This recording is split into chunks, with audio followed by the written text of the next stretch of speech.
Hi everybody, welcome to Gagne Farms. I'm Eric. And I'm Candice.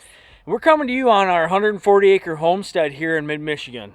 We have this wonderful land that we're blessed with to do so many great things on. We raise chickens, we raise ducks, we make our own maple syrup, we cut our own wood, and we have a wonderful garden that we use for self-sustainability. And that's what we're here to share with you today.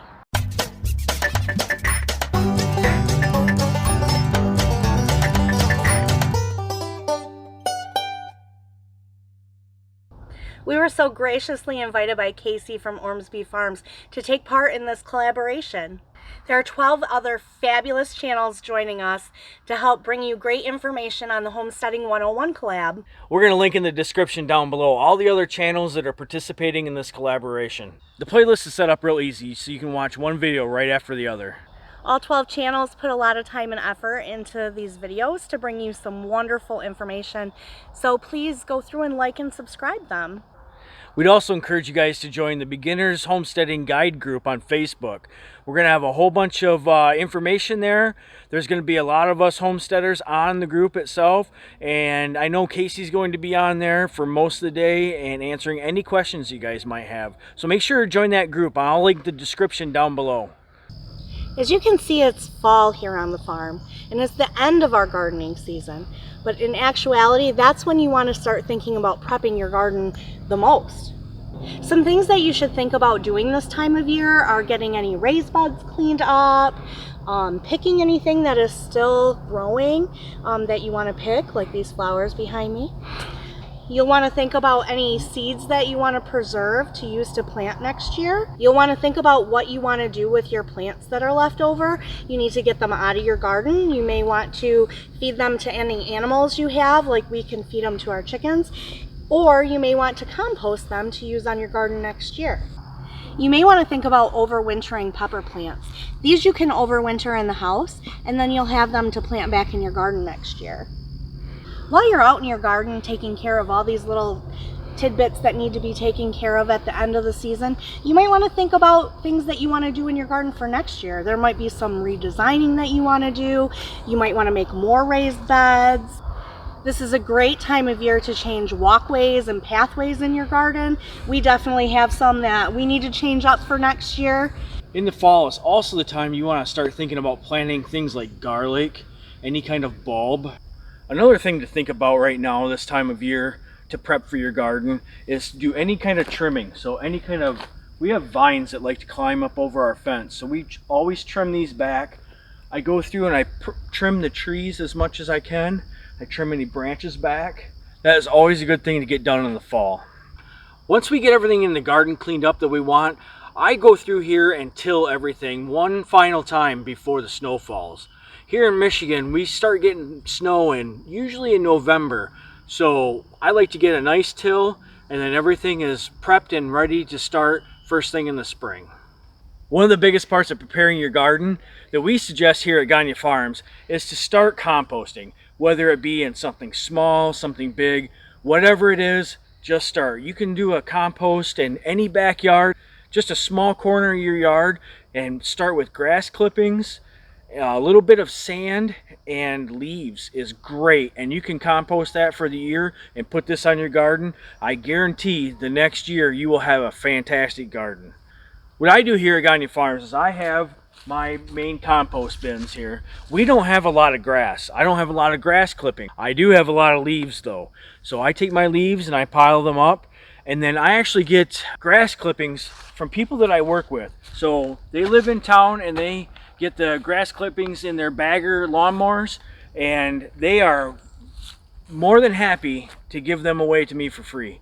So I just take them, and then what I'll do is I'll dump them into a pile like this, and then once we clean the chicken coops out, I'll rake some leaves in, we get our pine shavings, and I got my grass clippings, and we fold everything together. This is probably one of the biggest upsides that we've had to our gardening experience in the last 15 years that we've been gardening, is to put on copious amounts of compost. Whatever you can do, the more compost the better. We actually this year grew directly in compost and did fantabulous. So during the winter, when you can't be actually in your garden doing things, there's a lot of prep work that you can do from inside. Yeah, like taking just a sheet of paper and kind of drawing up your garden plan and actually getting a good solid plan for when you want to start first thing in the spring. It's also really hard to get seeds lately, so if you're going to be ordering some, it's a good time to do it early in the winter.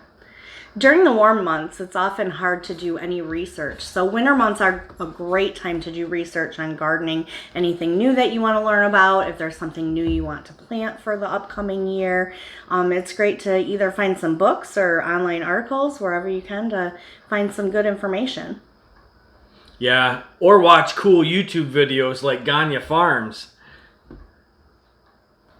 It's a great idea to get prepped as much as you can through the winter, because when spring comes, it's go time for sure. One of the busiest times of the year for garden prep is actually in the spring. That's when we start all of our seeds here on the farm.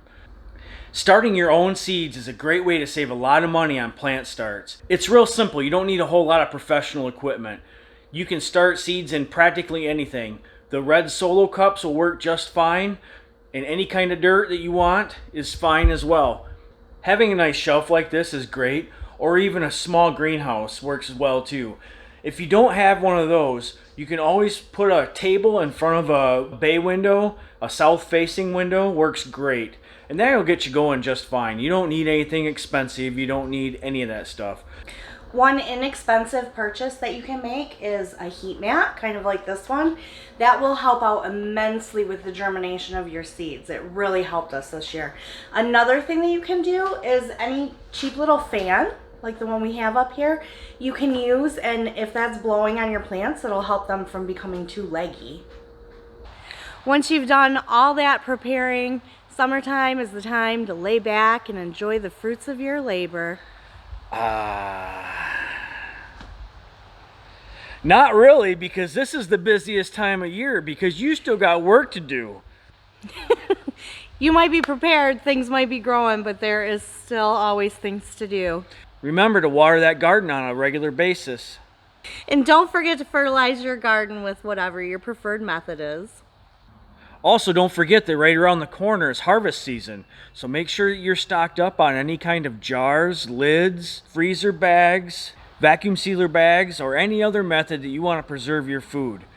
Especially in times like these, some of those things are hard to come by, so make sure to stock up early and often. We were really excited to share knowledge that we have with all of you. We really like to help out all the new homesteaders out there to join our great community. Hey guys, I know there's 12 other channels along with us that put a lot of work into these videos, so if you guys don't mind and consider subscribing to their channels as well. Hey guys, don't forget to use the hashtag homesteading101 to search for all the videos on the playlist here. I'll also leave a link down in the description below. We want to give a big shout out to Cayce from Ormsby Farms for putting on this collab. Yeah, thanks Cayce. I know it was a lot of work getting all these homesteading channels lined up to do this, so we appreciate it here at Gagne Farms. All right, thanks again guys. We'll catch you on the next one.